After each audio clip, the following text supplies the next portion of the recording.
Hello everyone, welcome to my channel, The United Frontier. तो midweek में Ruben Amorim got his first victory at Manchester United against Bodo Glimt. लेकिन English Premier League में against Everton he got his first premier league victory at old Trafford. तो ये video में बात करेंगे इस मैच को लेकर डिटेल में, तो बिना टाइम खराब किए चलिए इस वीडियो को शुरू करते हैं। लास्ट टाइम जब हम लोग 4-0 इंग्लिश में लीग में जीते थे ओल्ड ट्रैफर्ड में, वो था लीड्स के अगेंस्ट में, और बहुत दिन के बाद हम लोग फिर से ओल्ड ट्रैफर्ड में एक इंग्लिश में लीग गेम जीते हैं 4-0। इंटर एरिक टेन हाग के टेन्योर में हम लोग कभी भी ओल्ड ट्रैफर्ड में कोई भी मैच 4-0 स्कोर लाइन से नहीं जीते थे। इनफैक्ट हम लोग 3 से ज्यादा गोल कभी स्कोर ही नहीं किए थे, लेकिन बहुत दिन के बाद हम लोग एट लास्ट ये कर पाए, और उसी के साथ we done justice to our goal difference, क्योंकि गोल डिफरेंस हम लोग का बहुत ही खराब था थ्रू आउट द सीजन। तो अभी उसको सुधारने का थोड़ा बहुत मौका हम लोग के पास था, और उस चीज को आई मस्ट से कि हम लोगों ने पूरी तरीके से कैपिटलाइज किए। देखिए स्कोर लाइन था 4-0, लेकिन अगर आप मैच नहीं देखे हो तो स्कोर लाइन देख के यू माइट बी फ्लैटर्ड, और आपको लग सकता है कि बिल्कुल ही एक वन साइडेड विक्ट्री था and Manchester United were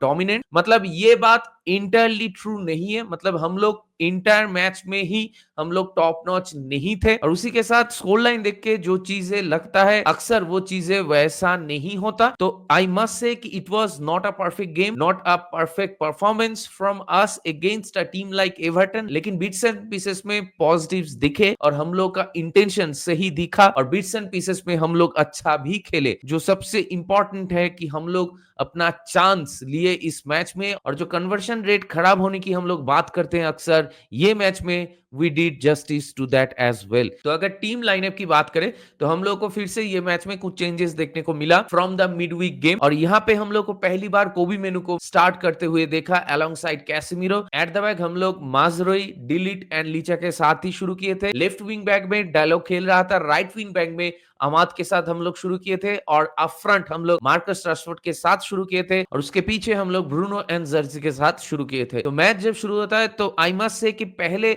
10 minute तक हम लोग के पास बॉल पोजीशन था और हम लोग कुछ क्रिएट करने की कोशिश कर रहे थे, लेकिन हम लोग जो क्रॉसिंग कर रहे थे या फिर आगे जाते हुए जो पासेस कर रहे थे वो बिल्कुल ही क्वालिटी पासेस नहीं था। और उसी के साथ मैच जब धीरे धीरे आगे बढ़ा तो Everton grew into the match, and Everton एक डिफेंसिव शेप मेंटेन कर रहा था, और दूसरी तरफ हम लोग थ्रू द मिडल खेलने की कोशिश कर रहे थे, और बार बार एवर्टन वहां पे they were throwing the numbers in the midfield, और उसी के साथ वो लोग डुअल्स भी जीत रहे थे, और हम लोग बहुत स्लॉपी पासिंग भी करना शुरू कर दिए थे। तो मैच फर्स्ट हाफ में जैसे प्रोग्रेस करता गया एवर्टन वेर शोइंग अप, और उसी के साथ Everton were the better team. तो आप कह सकते हो कि फर्स्ट हाफ में 32 मिनट तक Everton were the better team, क्योंकि उनके पास चांसेस थे, वो अगर चाहते तो उस पे कैपिटलाइज कर सकते थे। They should have tried something out of that, क्योंकि हम लोग बहुत स्लॉपी थे, और एक टाइम पे तो ऐसा ही लग रहा था कि we couldn't stitches 2-3 passes together, और उसी के साथ हम लोग ball position too often lose कर रहे थे। एवर्टन भले ही मिडफील्ड में डुअल्स जीत रहे थे या फिर आगे प्रोग्रेस कर रहे थे, लेकिन once they got into our box उसके बाद एवर्टन का फाइनल बॉल कभी भी सही नहीं था, या फिर they failed each time to create something out of that chances. और इसी के चलते against the run of play 34 minute पे एक सेट पीस से, जहां पे ब्रूनो एक बढ़िया सा कॉर्नर लेते हैं और वहां पे एक बढ़िया सा एसिस्ट करते हैं मार्कस राशफोर्ड को, क्योंकि एवर्टन बहुत ही डीप डिफेंस कर रहा था कॉर्नर में, और हम लोग के जितने भी प्लेयर्स थे वो भी चढ़ गए थे, तो इसीलिए वो लोग डीप डिफेंड कर रहे थे, और मार्कस राशफोर्ड बॉक्स के एज में खड़ा था बिल्कुल ही अनमार्क्ड, और वहां से ही मार्कस राशफोर्ड एक शॉट ले लेता है। It was a huge deflection off Branthwaite, और उसके बाद हम लोग का पहला गोल हम लोग को मिल जाता है against the run of play. And once we got that goal, उसके बाद अचानक से a goal can change a lot. वही चीज हम लोग को देखने को मिला फ्रॉम मैनचेस्टर यूनाइटेड, क्योंकि वो गोल पड़ने के बाद एवर्टन का जो कॉन्फिडेंस दिख रहा था बॉल में वो अचानक से कहीं पर गायब हो गया, और दूसरी तरफ Manchester United certainly creating chances, और Manchester United started playing confidently from the back, और उसके साथ हम लोग को वो कॉन्फिडेंस मिल गया आगे जाते हुए। लेकिन हम लोग जो क्रॉसिंग कर रहे थे through out the first half वो पुअर ही था, और उसी के साथ डिएगो डैलोट या फिर अमाद या फिर जर्गजी, ब्रूनो, ये सारे प्लेयर्स अपने आप को अच्छे अच्छे सिचुएशन में फाइंड कर रहे थे, लेकिन उसके बाद फाइनल बॉल लैक कर रहे थे, या फिर थोड़ा बहुत इनडिसीजंस की वजह से हम लोग आसान सा चीजें भी कन्वर्ट नहीं कर पा रहे थे, या फिर हम लोग रश कर रहे थे। मतलब गोल होने से पहले मुझे याद है कि जर्गजी के पास एक मौका था जहां पे जर्गजी ने एक बढ़िया सा थ्रू बॉल खेला था आमाद डियालो को, लेकिन आमाद डियालो के पास वहां पे थोड़ा बहुत वक्त था, he could have take one touch एंड उसके बाद वो अगर शॉट लेता तो शायद वहां पे फिनिश करने की चांसेस बढ़ जाता। तो ऐसे कुछ चीजें हम लोग को गोल होने से पहले दिख रहा था कि we can not do simple things, या फिर we are rushing to take on that chances. लोग फास्ट टाइम शॉट ले रहे थे, लेकिन वो फर्स्ट गोल जो मार्कस राशफोर्ड ने मारा उसके बाद से ही ये सारी चीजें धीरे धीरे चेंज होता गया हम लोग के फेवर में, और दूसरी तरफ एवर्टन धीरे धीरे फेड हो गए गेम में। उसके बाद हाफ टाइम से बिल्कुल ही पहले फिर से एक इंडिविजुअल मिस्टेक फ्रॉम एवर्टन, और वहां पे आपको आमाद डियालो को क्रेडिट देना होगा। वहां पे एक एवर्टन प्लेयर के ऊपर उसने प्रेशर क्रिएट किया था और उसके बाद भी उसने अपना रन बरकरार रखा, और एवर्टन के जो लेफ्ट बैक में खेल रहे थे उसके ऊपर भी उसने प्रेशर क्रिएट करके वहां से बॉल विन कर लिया। हम लोग को फिर से एक मौका मिल गया, आमाद ब्रूनो को खेला और ब्रूनो ने एक बढ़िया सा थ्रू बॉल खेला जर्जी को, और जर्जी भी वहां पे एक अच्छा फिनिश किया विथ हिज लेफ्ट फुट, और ये गोल बहुत ही इंपॉर्टेंट था जर्जी के लिए। और फर्स्ट हाफ की मैं अगर बात करूं तो Zirkzee had a decent game and he often finding himself in a better position, in a better situation, और उसी के साथ जर्जी के पास जब मौका मिला तो उसने गोल मार दिया। तो जर्जी के लिए ये गोल बहुत ही इंपॉर्टेंट था, क्योंकि उसका जो कॉन्फिडेंस है वो बहुत ही लो चल रहा था और लोग उसको लेके बहुत ज्यादा क्रिटिसाइज भी कर रहे थे। तो ये चीज दिखाता है कि जर्जी को अगर हम लोग राइट सिस्टम में, राइट पोजीशन में, राइट रोल में यूज करेंगे as a false nine player, जैसे ये मैच में अमोरिम ने उसको यूज किया, तो जर्जी के साथ हम लोग कुछ कर सकते हैं, और वो चीज ये मैच में हम लोग को देखने को मिला फ्रॉम Zirkzee. Going into the half time scoreline was 2-0, और पहली हाफ की अगर बात करूं majority of the first half Everton were the better team, लेकिन इंडिविजुअल मिस्टेक्स के चलते एवर्टन 2 गोल कंसीड कर चुके थे and we pounce on those mistakes made by Everton. अगर ये मैच की मैं ओवरऑल बात करूं सेकंड हाफ को लेके भी, तो जितने भी सारे गोल्स हम लोगों ने स्कोर किए, एक गोल को छोड़ के हर एक गोल में ही एवर्टन के एंड में से कुछ मिस्टेक्स हुआ, और उसके चलते ही हम लोग उस पे कैपिटलाइज किए। सेकंड हाफ जब शुरू होता है तो सेकंड हाफ शुरू होने के बिल्कुल ही विद इन 90 सेकेंड्स हम लोग फिर से एक गोल स्कोर कर देते हैं and we were flying that time, क्योंकि स्कोर लाइन था 3-0। बहुत दिन बाद ओल्ड ट्रैफर्ड में ऐसा एक मैच हम लोग को देखने को मिल रहा था, और रूबेन अमोरिम के अंडर ये चीज हम लोग को बार बार देखने को मिला है। We had a electrifying start in most of the games. वो आप पहली वाला गेम इस्विच के साथ देख लो, पहले ही हम लोग गोल स्कोर कर दिए थे। आप यूरोपा लीग वाला गेम देख लो, वहां पर भी सेम चीज हुआ था। ये मैच में हम लोग पहले हाफ में वो चीज नहीं कर पाए थे, लेकिन सेकंड हाफ शुरू होते ही हम लोग scored a goal with in 2 minutes. ये जो थर्ड गोल था जो मार्कस राशफोर्ड ने स्कोर किया, ये वाले गोल में आप कह सकते हो कि हम लोग एक प्रॉपर बिल्डअप करके एक प्रॉपर काउंटर अटैक में गोल स्कोर करे थे। मतलब it was all started in the midfield from Jersey, वहां से आमाद बॉल आगे लेके गया, उसके बाद मार्कस राशफोर्ड को एक बढ़िया सा थ्रू बॉल खेला उसने, और वहां पे आई मस्ट से कि मार्कस राशफोर्ड ऑफसाइड से बचने के लिए अपना रन को जो टाइम किया था इट वाज ब्रिलियंट, और उसके साथ साथ उसने फिनिश भी बहुत ही बढ़िया किया, क्योंकि मार्कस राशफोर्ड एक ऐसे प्लेयर हैं जिसके पास अगर कॉन्फिडेंस आ जाता है तो he can score goals and he can create chances, और वही चीज इस मैच में हम लोग को देखने को मिला फ्रॉम मार्कस राशफोर्ड। पहले हाफ में जब उसको गोल मिल गया था उसके बाद से ही उसका बॉडी लैंग्वेज चेंज हो गया, और उसका इंटेंशन भी बहुत क्लियर दिख रहा था। He was trying to score in every opportunity he got in this match, और उसके साथ सेकेंड हाफ शुरू होते ही हम लोग का जो स्कोर लाइन था वो 3-0 अप हो गया। उसके बाद हम लोग कुछ देर के लिए थोड़ा बहुत कंप्लेसेंट हो चुके थे, और यहाँ पे थोड़ा ब्लंडर हम लोगों से हो जाता है, और वो ये था कि within a span of 2 to 3 minutes हम लोग back to back 2 yellow card concede कर लेते हैं। कोबी मेनू एंड लिसांद्रो मार्टिनेज, ये दोनों को येलो कार्ड मिल जाता है, और उसी के चलते ये लोग सस्पेंड हो गए हैं अगले मैच के लिए,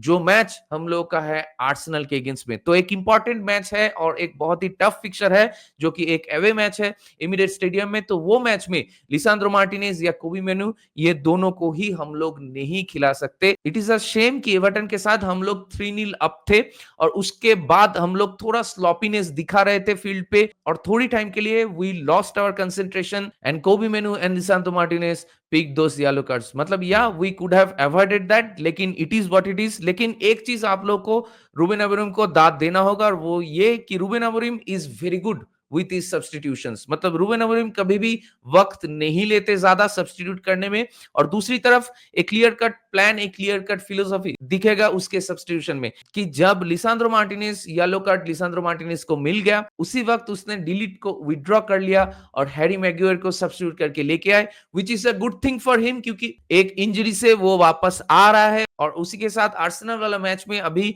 जो सिचुएशन है उसमें शायद डिलीट एंड हैरी मैग्वायर ही शुरू करेंगे एट द बैक, तो इसीलिए उसको भी थोड़ा बहुत गेम टाइम चाहिए होगा बिफोर दैट आर्सेनल मैच। और उसी के साथ हम लोग और भी सब्स्टिट्यूट किए, जो सारे सब्स्टिट्यूट मेड सेंस, क्योंकि माजरूई को हम लोग एक्सटेंसिवली यूज कर रहे थे and he was one of the best players of this season for us, तो इसीलिए माजरूई को भी रेस्ट चाहिए होगा बिफोर द आर्सेनल गेम, तो इसलिए माजरूई को भी हम लोग सब्स्टिट्यूट करके हम लोग लूक शॉ को लेके आए, और लूक शॉ को हम लोग बैक में खिला रहे थे, 3 एट द बैक सिस्टम में। डियोगो डैलोट फिर भी खेल रहा था as left wing back and Amad right wing back पे ही खेल रहा था, और उसके बाद हम लोग कैसेमीरो को सब्स्टिट्यूट करके मैनुएल उगार्ते को लेके आए, कोबी मेनू को फिर भी हम लोग खिला रहे थे, और उसके कुछ देर बाद फिर से एक इंडिविजुअल मिस्टेक से अमाद कैपिटलाइज कर लेता है। वहां पर भी आपको अमाद को क्रेडिट देना होगा, क्योंकि फिर से वो ही प्रेसिंग कर रहा था और उस प्रेसिंग के चलते ही एवर्टन बॉल लूज किए,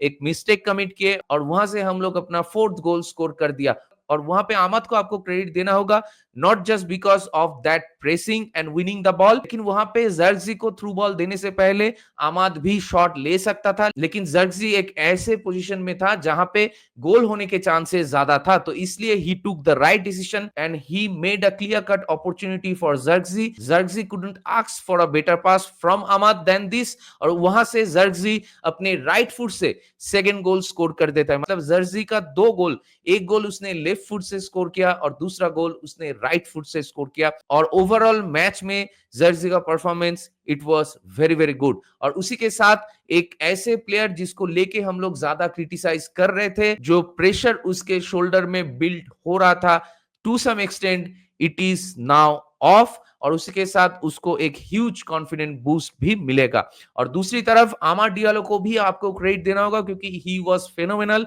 in the entire game and he is playing brilliantly at the right wing back role. उसका डिफेंसिव वर्क रेट भी बहुत बढ़िया है, वो नीचे आके डिफेंस भी कर रहा है, आगे जाते हुए तो वो बढ़िया कर ही रहा है। तो आई मस्ट से कि Amad is looking very very good and very very promising, और उसी के साथ मार्कस राशफोर्ड का भी आप कह सकते हो कि कॉन्फिडेंस बूस्ट मिलेगा ये परफॉर्मेंस के बाद। ओनी लप होने के बाद हम लोग और भी थोड़ा बहुत चेंजेस करते हैं, हम लोग अलेहांद्रो गार्नाचो को लेके आते हैं, और उसके साथ वो चीज हम लोग को देखने को मिला जो चीज एरिक टेन के अंडर कब देखने को मिला था, मुझे तो याद ही नहीं, कि हम लोग ब्रूनो फर्नांडिस को एट लास्ट सब्स्टिट्यूट किए कोई मैच में, और उसके साथ आर्सेनल गेम से पहले उसको थोड़ा बहुत रेस्ट मिलेगा। मतलब आप देखो, रूबेन अमोरिम को इस चीज के लिए आपको क्रेडिट देना होगा, हर एक मैच डे में वो अपना फर्स्ट 11 रोटेट कर रहा है, और उसी के साथ जिस लाइनअप के साथ हम लोग शुरू कर रहे हैं उसके बाद भी हम लोग सब्स्टिट्यूट करके प्लेयर्स को रेस्ट दे रहे हैं या फिर टैक्टिकल चेंजेस कर रहे हैं। जैसे ये मैच में हम लोग को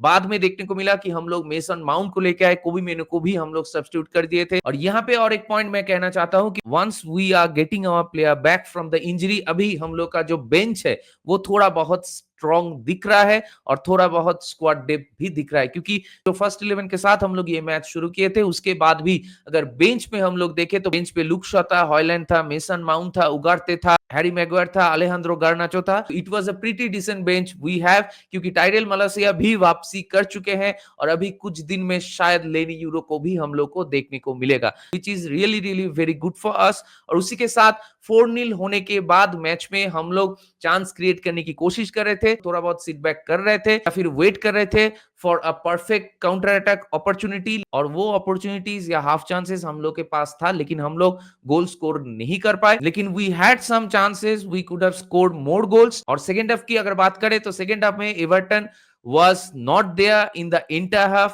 We were the better team in the second half, और उसी के साथ सेकंड हाफ में एक ही एवर्टन के पास चांस था। मतलब पहली हाफ में भी एवर्टन के पास ज्यादा चांसेस नहीं थे। हाँ, वो लोग थोड़ा बहुत थ्रेटनिंग लग रहे थे एट टाइम्स, क्योंकि वो लोग क्विकर ऑन द बॉल थे, लेकिन पहले हाफ में भी उनका शायद 1 या 2 ऑन टारगेट शॉट था। उसको छोड़ के वो लोग कुछ एज सच क्रिएट नहीं कर पा रहे थे once they got into our box. लेकिन सेकेंड हाफ में वो चीज भी एवर्टन से बिल्कुल ही गायब हो गया था, और वो अंडरस्टैंडेबल भी है क्योंकि हम लोग 4 गोल स्कोर कर दिए थे और ज्यादा से ज्यादा टाइम गोल स्कोर किए थे on the mistakes by Everton. तो इसीलिए एवर्टन का जो कॉन्फिडेंस लेवल है वो बहुत ही कम था, और गेम का जो मोमेंटम है वो इंटायरली हम लोग के पास ही था। लेकिन फिर भी सेकेंड हाफ में एक मौका एवर्टन के पास था, 74 या 75 मिनट पे डोमिनिक केल्विन लुइस के पास एक मौका था, एक हेडर था, जहां पे आपको ओनाना को क्रेडिट देना होगा कि उसने एक बढ़िया सा सेव निकाला। और थ्रू आउट द मैच की अगर मैं बात करें तो ओनाना को एज सच कुछ टेस्ट नहीं किए थे एवर्टन के प्लेयर्स, लेकिन फिर भी Onana had a decent game, और उसके साथ कुछ रूटीन सेव्स उसको करना पड़ा। भले ही हम लोग 4-0 अप थे, लेकिन क्लीन शीट मेंटेन करना भी बहुत जरूरी था हम लोग के लिए। और जैसे कि मैं कह रहा था, बहुत दिन के बाद हम लोग अपने जीटी पे काम किए, और एट द एंड हम लोग के पास एक पॉजिटिव जीटी है +4 की, जो कि बहुत ही रेयर है अगर रीसेंट टाइम्स की मैं अगर बात करें तो। क्योंकि मुझे तो याद ही नहीं कि 13 मैच के बाद लास्ट टाइम मैं कब ऐसा देखा था कि मैनचेस्टर सिटी जैसा एक टीम ज्यादा गोल कंसीड किए हैं देन मैनचेस्टर यूनाइटेड, और उसी के साथ मैनचेस्टर यूनाइटेड का गोल डिफरेंस ज्यादा है देन मैनचेस्टर सिटी। ओवरऑल अगर मैं बात करूं तो there are lot of positives, लेकिन फिर भी मैं ये कहना चाहूंगा कि it is far from a perfect game या फिर परफेक्ट परफॉर्मेंस, आप जो भी कह लो। एवर्टन जैसे टीम के अगेंस्ट में अगर आप ओल्ड ट्रैफोर्ड पे खेलते हो तो जैसे अप टू द मार्क आपका परफॉर्मेंस होना चाहिए, ओवरऑल वो चीज हम लोग अभी भी वो पॉइंट पे हम लोग रीच नहीं किए हैं। और यहाँ पे रूबेन एमोरिम को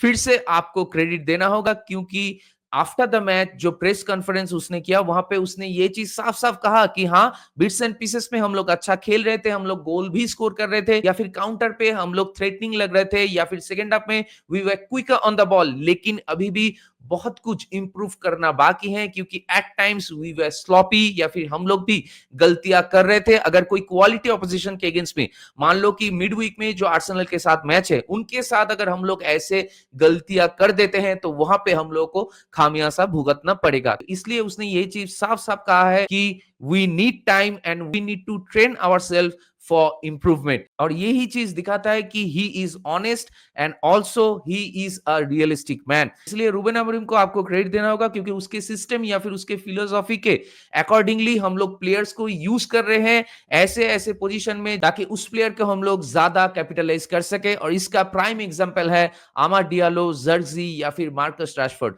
तो इसीलिए ये सारे अटैकिंग प्लेयर्स अगर रूबेन अमोरिम के सिस्टम के अकॉर्डिंगली ट्रेनिंग पिच पे अपना हार्ड वर्क जो है वो कंटिन्यू करता रहे, और उसी के साथ पिच पे जाके वो चीज एग्जीक्यूट करने की कोशिश करे, तो धीरे धीरे करके हम लोग वो खोया हुआ जो कंसिस्टेंसी की बात करते हैं वो हम लोग के पास धीरे धीरे करके लौट आएगा। और वीक इन वीक आउट अगर हम लोग ऐसे खेलते हैं, जहां पे मैं ये नहीं कह रहा हूं कि आपको एकदम 10 आउट ऑफ 10 परफॉर्मेंस देना है, अगर आप week in week out 10 out of 7 performance भी दे पाते हो, वो भी हम लोग के लिए बहुत ही एक पॉजिटिव फैक्टर हो सकता है एट द एंड। और यही चीज इंपॉर्टेंट है ये मैच में, क्योंकि ओवरऑल अगर मैं मैच की बात करूं तो जैसे कि मैं कह रहा था कि it was not a top notch performance. हाँ, हम लोग एवर्टन के मिस्टेक्स पे कैपिटलाइज किए, लेकिन आप मुझे ये कह लो कि हम लोग कब ऐसा किए थे इस सीजन में कि ओपोनेंट अगर मिस्टेक्स कर भी रहा है फिर भी हम लोग उस पर कैपिटलाइज नहीं कर पाते अक्सर। लेकिन ये मैच में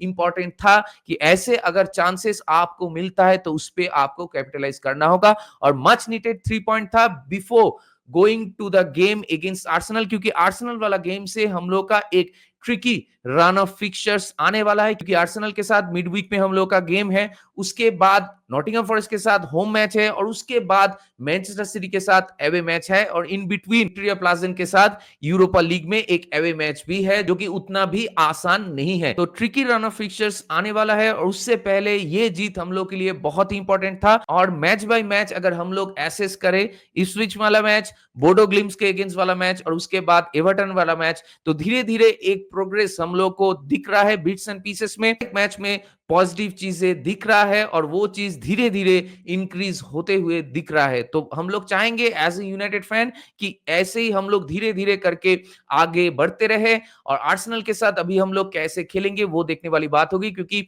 आर्सेनल के साथ मिडफील्ड में अभी कोबी मेनू नहीं होगा, तो शायद हम लोग कैसेमीरो और उगार्ते के साथ शुरू करेंगे। एट द बैक हम लोग लिसांद्रो मार्टिनेज को यूज नहीं कर पाएंगे। हैरी मैगवायर, डिलीट एंड माजरी के साथ शायद एट द बैक हम लोग शुरू करेंगे और उसके साथ डियोगो डैलोट को हम लोग खिलाएंगे, मुझे तो वही लग रहा है। लेकिन बाद में शायद लुक शॉ को हम लोग लेके आएंगे। तो आर्सेनल वाला मैच में ये देखने वाली बात होगी कि हम लोग हॉयलैंड के साथ आगे शुरू करते हैं या नहीं। बहुत सारी चीजें अभी देखना बाकी है। और ये मैच की अगर मैं बात करें तो जैसा कि मैं कह रहा था, in the end it was a comprehensive victory, it was a much needed victory. ऐसा एक 4-0 टाइप विक्ट्री हम लोग के लिए और प्लेयर्स की कॉन्फिडेंस के लिए बहुत ही जरूरी था। और प्लेयर्स की अगर बात करें तो obviously Zirkzee and Amad Diallo were the outstanding players. उसके साथ Bruno had a brilliant game, Marcus Rashford had a brilliant game, Kobbie Mainoo has a decent game. लेकिन पहले हाफ में जब कोबी मेनू और कैसेमीरो के साथ हम लोग शुरू किए थे तो वहां पे थोड़ा बहुत दिख रहा था कि ये कॉम्बिनेशन के साथ अगर हम लोग जाते हैं तो वी लैक द लेग्स। तो इसीलिए मुझे लगता है कि इन द लॉन्ग रन